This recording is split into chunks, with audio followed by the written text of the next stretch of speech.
자, 다시 사면 얘기를 좀 해볼 텐데요. 전해드린 대로 오늘 정부 박근혜 전 대통령에 대한 특별 사면을 발표했습니다. 이석기 전 통합진보당 의원의 가석방도 이뤄졌는데요. 대선을 75일 앞둔 시점에서 앞으로의 대선 판세에 어떤 영향을 미칠지 이종훈 정치평론가와 함께 살펴보겠습니다. 어서 오십시오. 네, 안녕하세요. 예, 안녕하십니까.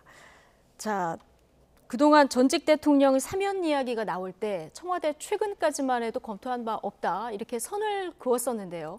오늘 전격적으로 사면이 결정이 됐거든요. 일단 표면적으로 든 이유는 국민통합 그리고 박근혜 전 대통령의 건강 문제를 들었는데 어떻게 보십니까? 네, 세 가지 키워드 정도로 요약이 가능하지 않을까 싶어요. 그러니까 대선, 그다음에 통합, 네. 그리고 건강. 그래서 지금 표면적으로 청와대나 지금 법무부가 강조하고 있는 거는 이제 건강 악화를 이제 많이 이야기하고 있고, 예. 그와 동시에 이제 국민 대통합 이 얘기를 지금 하고 있죠. 두 가지 측면 역시 이제 뭐 의미는 좀 있다. 그런 차원에서 해석할 수 있는 여지도 있다 이렇게 좀 생각을 하는데 왜 지금이냐 그러니까 하는 왜 지금이냐. 의문을 이제 예. 던지게 되면 역시 대선하고 연관지어서 결정을 내린 것으로 이렇게 좀 볼 수밖에 없다는 예. 겁니다. 그러니까 최근까지도 어떤 얘기가 나왔냐면 문재인 대통령이 대선에서 정치적 중립성을 강조하고 있기 예. 때문에 사면을 하더라도 대선 이유가 될 거다 예. 하는 얘기가 많이 나왔었거든요. 네네. 그런데 갑자기 전격적으로 그리고 아시다시피 또 이 엊그저께까지만 하더라도 청와대 쪽에서 고려하고 있지 않다라고 얘기를 했단 예. 말이에요. 그러니까 이게 갑자기 결정된 배경이 뭘까? 역시 좀 정치적인 이유가 좀 크지 않나. 네. 그러니까 뭐 이재명 후보 입장에서 또 민주당 입장에서는 대선 승리를 위해서 좀 외연 확대를 해야 되는 부분도 있고 또 달리 또 이제 동전의 다른 면이라고 볼 수 있는데 예. 또 이 보수 진영을 약간 좀 그 내부 갈등을 촉발시키는 것도 좀 필요한 거죠. 네. 그 두 가지 양면 카드로서의 의미도 좀 담겨 있지 않나 이렇게 생각합니다. 근데 여당 대표도 교감이 없었다 이렇게 얘기하고 박근혜 전 대통령도 YTN 보도를 보고 알았다 이렇게 전해지고 있거든요. 그러니까 박근혜 전 대통령은 뭐 그 상황을 몰랐을 수 예. 있겠죠. 그런데 상식적으로 생각해 보세요. 그러니까 이 경제인 사면이 아니고 정치인 사면입니다. 예. 게다가 전직 대통령 사면입니다. 그런데 청와대가 또는 문재인 대통령이 여당 대표의 의견을 안 듣고 결정한다? 굉장히 비상식적인 거죠, 오히려. 그러니까 정치인은 그것도 굉장히 거물급 정치인 사면을 결정하는 과정에서 여당의 의견은 당연히 들었을 것으로 봐야 되는 겁니다. 자, 그런데 송영길 대표는 뭐 사전 교감 없었다라고 지금 이야기를 하고 있는 건데 예. 그게 오히려 좀 비상식적 내지는 부자연스럽다는 거예요. 예. 자, 그래서 거기에는 뭔가 다른 정치적인 고려 예. 뭐가 역시 있지 않았을까. 그리고 전격적으로 결정한 데에는 역시 지금 대선 상황하고도 좀 맞물린 측면이 좀 없잖아 있기 있어 때문이 보인다. 아니냐. 네. 그렇게 이제 볼 수 있는 측면이 있다라는 거죠. 예, 네. 자 이재명 후보의 반응이 궁금한데 오늘 아침에는 국민통합 고뇌, 대통령의 고뇌를 이해하지만 사과가 필요하다 이런 얘기를 했는데요. 조금 전에 그 기자들과 질의응답 과정에서 이 질문이 나왔고 사면에 대한 입장을 다시 밝혔는데요. 잠시 보고 오시겠습니다. 질문이 좀 많아서 역시 좀 어려운 부분인데 제가 사면은 대통령의 고유 권한이고 구체적인 사면권 행사 부분에 대해서는 좀 전에 아마 여러분께 공지된 제 입장이 있으니까 그 부분을 참조해 주시면 좋겠습니다. 네, 다음 질문 받겠습니다.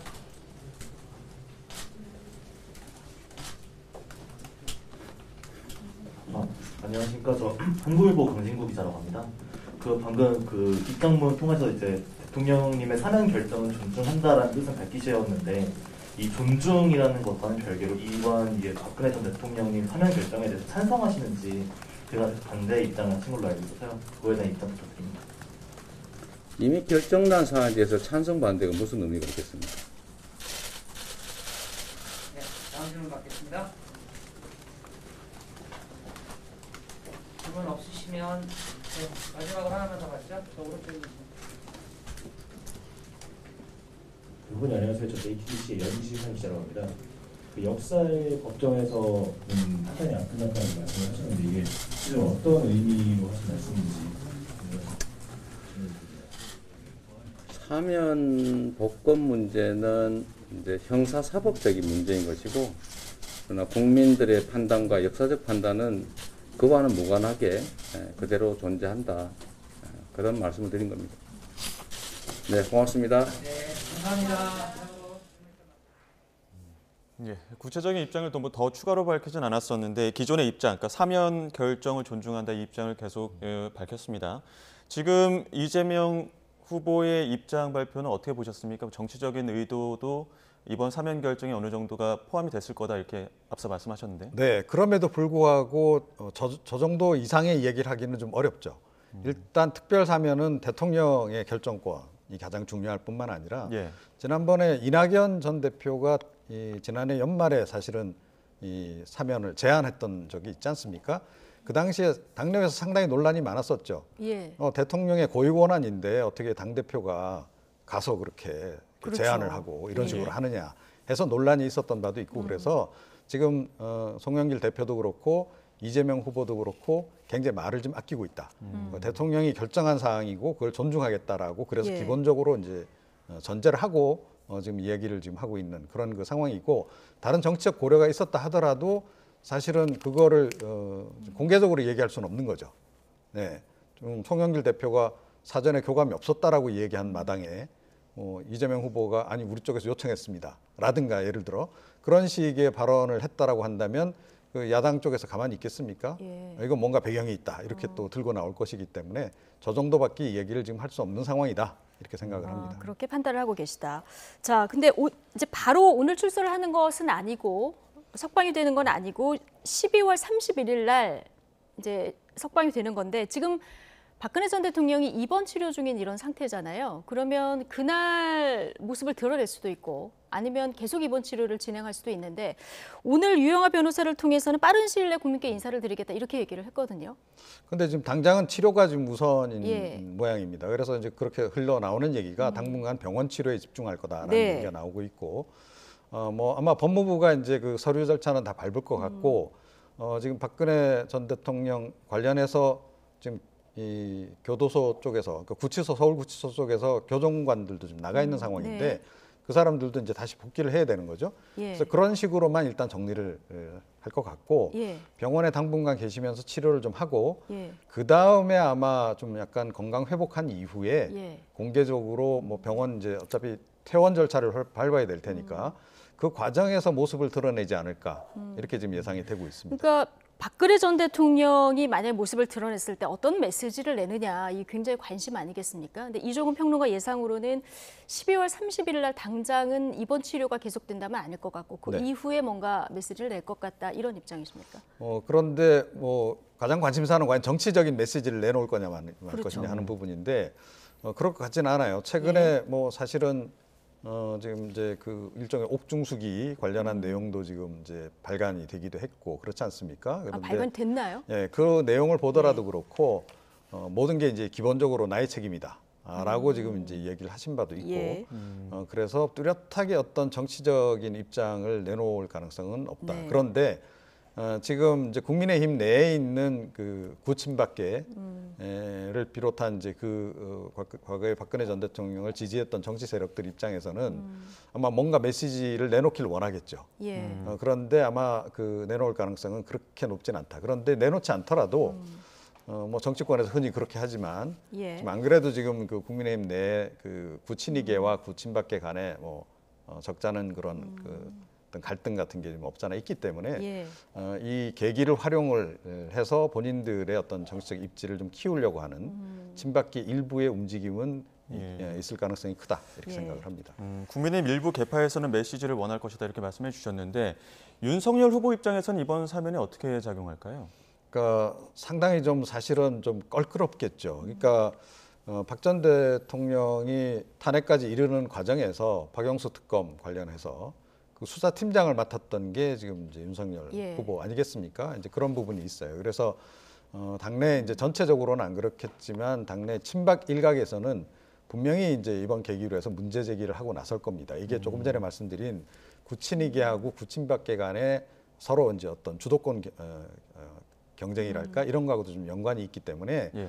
일부러라도 이제 박근혜 전 대통령 이번 사면 계기로 해서 문제 제기를 하고들 가능성이 있는 거죠. 예. 예, 그래서 이제 뭐 하여튼 그런 부분들이 좀 작용할 가능성은 지금 없잖아 있는 그런 그 상황이어서 윤석열 후보는 지금 안 그래도 캠프 내에서 지금 이제 내부 갈등이 좀 발생해서 좀 잘 교통 정리가 안 되고 그래서 좀 예. 문제가 된 그런 상황 아니겠습니까? 예. 이게 이제 뭐 구친박계와 구친이계 간의 갈등 이렇게 보기는 어려운데 그 갈등의 구친박계 일부까지 가세를 할 경우에는 훨씬 좀 당내 사정이 좀 복잡해질 수 있는 거죠. 이제 그런 점에서도 윤석열 후보에게는 이번 그 박근혜 전 대통령 특사가 좀 그 부정적으로 작용할 측면이 좀 없잖아 있다. 부정적으로 작용할 측면이 있다. 그러니까 수사를 했던 장본인인데다가 이명박 전 대통령은 사면이 안 됐기 때문에 친이 친박 갈등도 불거질 수 네, 있기 때문에 그렇습니다. 좀 불리한 국면으로 작용할 수 있다. 이렇게 얘기를 해주셨는데 오늘 조원진 우리공화당 대표죠. 박근혜 전 대통령이 윤석열 후보에 대해서 지지도 하지 않고 반대도 하지 않을 것이다. 이렇게 입장을 밝혔거든요. 네. 그러니까 뭐 어찌 됐건 이제 저 이상의 입장을 또 얘기하기도 어렵겠죠. 예. 그런데 과연 저 입장을 계속 유지할 것인지 아닌지 좀 두고 봐야 된다라고 좀 네. 봅니다. 그러니까 전체 어떤 그 보수 진영의 정권 교체 열망을 좀 반영을 해서 좀 자제를 할지 아니면 이제 이번 일을 계기로 해서 그야말로 친박계, 구친박계들의 당 안팎에서의 영향력을 확장하기 위해서 뭔가 이렇게 그 박 전 대통령의 권위를 활용하려 할지 그건 또 조금 더 지켜봐야 되는데 제가 보기에는 윤석열 이제 후보의 지지율이 뭐 최근 들어서 약간 좀 이제 하락세에 있고 한데 이게 좀 위험한 국면으로 접어든다. 예를 들어 뭐 이재명 후보하고 일부 지금 이제 지지율이 이렇게 뒤바뀌는 그런 것들 좀 나오고 있는데요. 이게 고착이 된다거나 이제 이렇게 되면 일부 친박계 내에서는 아마 그 후보로서의 그 자격의 부적절성, 네. 그러니까 국민의힘의 후보로서는 부적절한 인물이 아니냐라고 하는 그런 문제 제기를 하고 들 가능성도 없잖아 있다 이렇게 예. 생각을 합니다.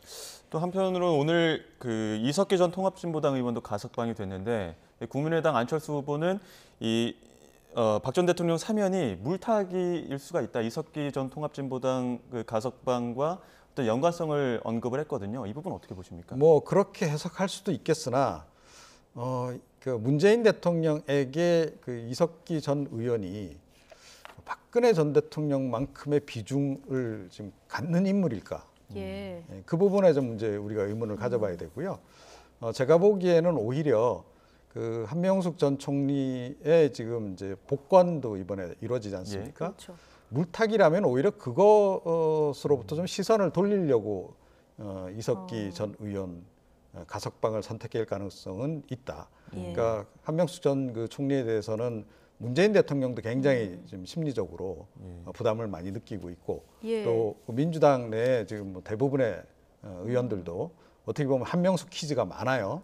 자 그래서 한명숙 전 총리에 대해서는 뭐 일종의 약간 부담감 같은 거를 늘 느끼고 있기 때문에 그것 때문에 오히려 이제 이석기 전 의원 가석방을 해서 시선을 그쪽으로 좀 돌린 실제로도 지금 시선이 그쪽으로 많이 쏠려 있잖아요. 보수 진영에 예. 특히나 공격의 포인트가 그쪽으로 좀 가 있는 상태인데 그랬을 가능성이 있다. 그게 더 오히려 가능성으로 보자면 더 높다 이렇게 생각을 예. 합니다. 자, 박근혜 전 대통령이 석방된 뒤에 어디로 갈까? 자, 이 부분도 관심인데, 자, 추징금하고 벌금을 못 내서 지난번에 내곡동 사자가 경매에 붙여져서 이제 낙찰이 되지 않았습니까? 갈 곳은 어떻게 될까요? 그러니까 공식적으로 없죠. 공식적으로는 없다. 그래서 당분간은 일단 이제 병원에서 이제 치료를 그래서 이제 더 예. 이제 좀 길게 충분하게 치료를 받지 않을까 이렇게 지금 생각이 들고요.